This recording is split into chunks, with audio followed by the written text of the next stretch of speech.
Your word, O Lord, is a lamp to our feet. First reading from 1 Corinthians 12, 1 to 13. Now concerning what you wrote about the gifts from the Holy Spirit, I want you to know the truth about them, my friends. You know that while you were still heathen, you were led astray in many ways to the worship of lifeless idols. I want you to know that no one who is led by God's Spirit can say a curse on Jesus, and no one can confess Jesus is Lord without being guided by the Holy Spirit. There are different kinds of spiritual gifts, but the same Spirit gives them. There are different ways of serving, but the same Lord is served. There are different abilities to perform service, but the same God gives ability to all for their particular service. The Spirit's presence is shown in some way in each person for the good of all. The Spirit gives one person a message full of wisdom, while to another person the same Spirit gives a message full of knowledge. One and the same Spirit gives faith to one person, while to another person he gives the power to heal. The Spirit gives one person the power to work miracles, to another the gift of speaking God's message, and to yet another the ability to tell the difference between gifts that come from the Spirit and those that do not. To one person he gives the ability to speak in strange tongues, and to another he gives the ability to explain what is said. But it is one and the same Spirit who does all this. As he wishes, he gives a different gift to each person. Christ is like a single body which has many parts. It is still one body, even though it is made up of different parts. In the same way, all of us, whether Jews or Gentiles, whether slaves or free, have been baptized into the one body by the same Spirit, and we have all been given the one Spirit to drink. The Gospel readings from John 14, 15 to 21. If you love me, you will obey my commandments. I will ask the Father, and he will give you another helper who will stay with you forever. He is the Spirit who reveals the truth about God. The world cannot receive him because it cannot see him or know him, but you know him because he remains with you and is in you. When I go, you will not be left all alone. I will come back to you. In a little while the world will see me no more, but you will see me. And because I live, you also will live. When that day comes, you will know that I am in my Father, and that you are in me, just as I am in you. Those who accept my commandments and obey them are the ones who love me. My Father will love those who love me. I too will love them and reveal myself to them. This is the word of the Lord.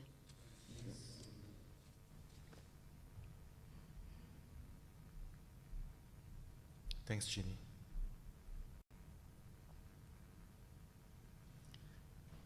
Today's Gospel reading is a continuation of last Sunday's. The context is Jesus' Last Supper with the disciples before his Passion. After washing the disciples' feet to demonstrate to them the spirit of servanthood that they ought to embrace, Jesus assured them that he was going ahead to prepare the rooms for them in the Father's house and would return to receive them there. And while the disciples were confused and lost, that they could not follow Jesus to wherever he was going, Jesus assured them, saying, I'm the way, the truth, and the life. No one goes to the Father except by me. Jesus also emphasized that in knowing him, we know God the Father. And last Sunday's passage ends with Jesus' reassurance to us that he will do whatever we asked for in his name for the glory of God. Now let us put ourselves in the upper room with the disciples and Jesus. If we look around, what can we see? Well, Judas Iscariot had already left. He had left the room to do what he had to do. Peter, Thomas, and Philip had raised the questions to understand the situation better. Hopefully, all the disciples had come to a clearer understanding after hearing Jesus' answers. I think that is what Jesus was hoping for as he continued to reassure them, saying, "Come on, guys, if you love me, you will obey my commandments, won't you?" Paraphrasing that. "And I will ask the Father, and he will give you another helper who will stay with you forever. He is a spirit who reveals the truth about God." In other words, Jesus, the first helper, has revealed God the Father by letting us know him. He has become for us the way to God, the way to life in God. And now, in his place to journey on with us, with the disciples, is the second helper, the Holy Spirit, who will dwell with us and in us forever. This is God's gift to us, to everyone who believes in Jesus. The Spirit of the living God dwells in us forever. Indeed, we are all blessed, aren't we? And now we are gifted with the Holy Spirit. So how much do we know about the Spirit? How much have we experienced the work of the Spirit in our lives? What are your experiences of the Spirit at work in you?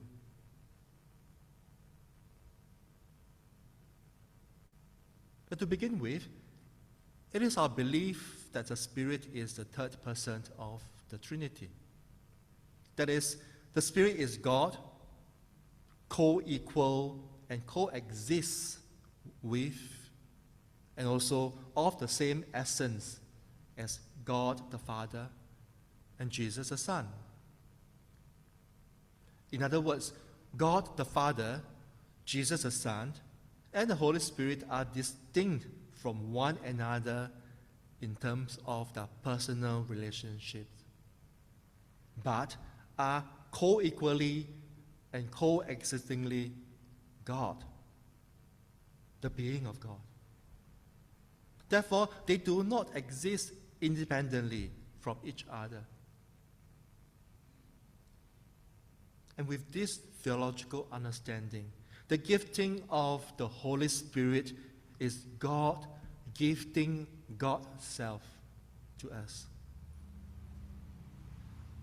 This is the reconciliation of God with humanity, the completion of God's ultimate desire for humanity. God gifting God's self to us. Well, Jesus said, the world cannot receive the Spirit because it cannot see him or know him. But you know him because he remains with you and is in you. Hence, we get the idea that the Spirit is invisible. But what is the Spirit's gender, you may wonder? Is it masculine since the pronoun him or he has been used to name the Spirit in the reading we heard just now? Well, it is noteworthy that Jesus spoke Aramaic, which is a branch of Hebrew. And the New Testament was written in Greek and subsequently translated to Latin. And interestingly, the gender of the word for spirit is feminine in Hebrew, where the word for spirit is ruah. And is neuter in Greek, where the word for spirit is pneuma. And it is masculine in Latin, where the word for spirit is spiritus. And on top of that, most current English translations of the Greek New Testament we have now, including today's reading, use the male pronouns to describe the Spirit, even though it is neuter in Greek. This is confusing, isn't it? Well, in linguistics, this is grammatical gender, which is a way to categorize nouns and is not often related to the real world qualities. Hence, the gender of the Spirit, well, to me, it is a mystery. And we don't have to pull out our hairs to just try to pinpoint a gender of the Spirit. However, if you wish, you may pick a gender of the Spirit for yourself, if that helps you to have a more affectionate relationship with the Spirit. Well, today is Mother's Day, and as a tribute to all mothers and motherly figures, I wish to reflect with you the motherly nature of the Holy Spirit.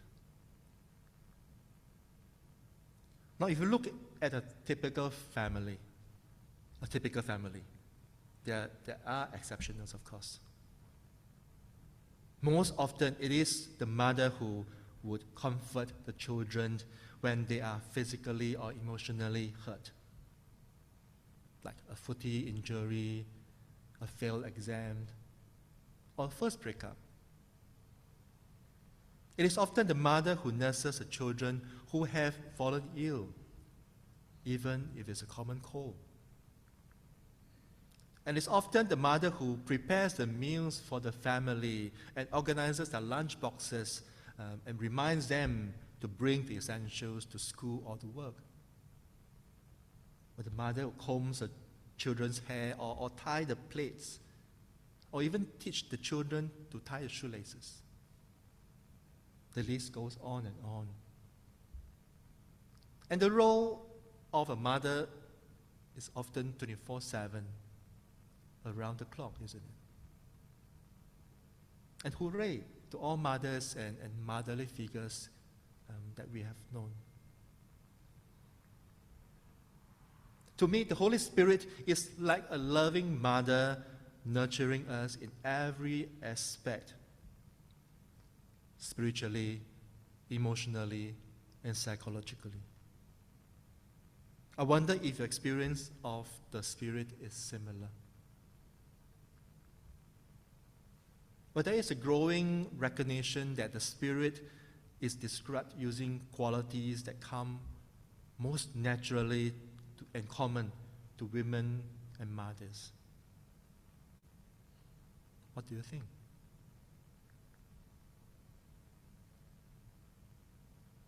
You see, my personal experience is that when I was bedridden in the hospital during my bone marrow transplant, unable to eat or talk, the Spirit gave me the extraordinary peace and the endurance to bear the pain due to the side effects, while I requested the morphine to be reduced to the minimum so that I could be alert daily.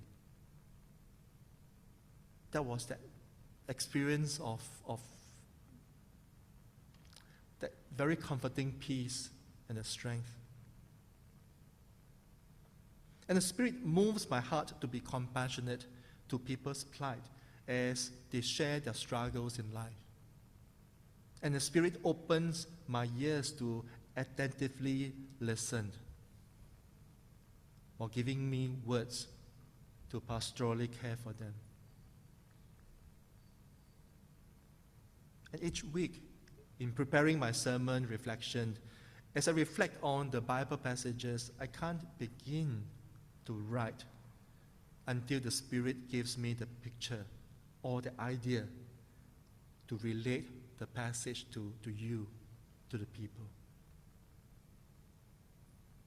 I struggle a lot to wait, to ponder till the picture is conceived before I know what to write next. Indeed, prayerfully, I would wait for the Spirit's prompting as I research and I reflect, continually asking myself, what is the relevance of the passage to our community now? I've experienced the Spirit like a motherly, loving mother by my side all the time. I like the analogy that Ken brought up during our recent Wednesday Bible study. The Spirit is like the radio wave. It is everywhere around us. And we just need to be attuned to receive it. Indeed, when we are tuned into the right frequency, we receive the Spirit's message and realize its work loud and clear.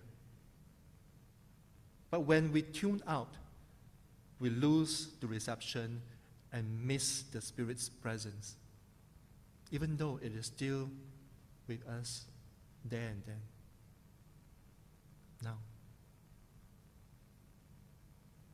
And unknown to us, just like a mother, or just as a mother is sad and worries about a child going wayward and on the wrong side of the law, the Spirit grieves too when we insist on walking our own way instead of Christ. And the Spirit is always there, nudging us to soften our hearts, our stubborn hearts especially, and to get back onto the right way. The Spirit is there, trying to bring us back. You see, Paul in Galatians chapter 5 assures us that when we live by the Spirit and keep in step with the Spirit, we shall bear the fruit of the Spirit. We shall have love, joy, peace, patience, kindness, goodness, faithfulness, gentleness, and self-control. A full package from the Spirit. And these are essential to our character building. So how could we resist not bearing the fruit, which is a wonderful gift from God for us to be better people in relation to others? Moreover, today's first reading from 1 Corinthians chapter 12 reminds us that the Holy Spirit dwelling in us gives us various spiritual gifts for us to serve the Lord. It says there are different kinds of spiritual gifts, but the same Spirit gives them. The Spirit's presence is shown in some way in each person, in each one of us, for the good of all. The Spirit gives a person the message full of wisdom, while to another person, the same Spirit gives a message full of knowledge. One and the same Spirit gives faith to one person, while to another person He gives the power to heal. The Spirit gives one person the power to work miracles, to another the gift of speaking God's message, and to yet another the ability to tell the difference between gifts that come from the Spirit and those that do not. And to one person, He gives the ability to speak in strange tongues, and to another, He gives the ability to explain what is said. But it is the one and the same Spirit that who does all this as He wishes. He gives a different gift to each person. Therefore, we are all gifted. We are all gifted with unique spiritual gifts. So what spiritual gifts do you have? And how are you using these gifts to serve the Lord? Well, if you could recall the parable of the talents that Jesus told us in Matthew's Gospel, we are urged to be the faithful servants who invest and multiply the God-given talents instead of the one who buries the talents in the ground.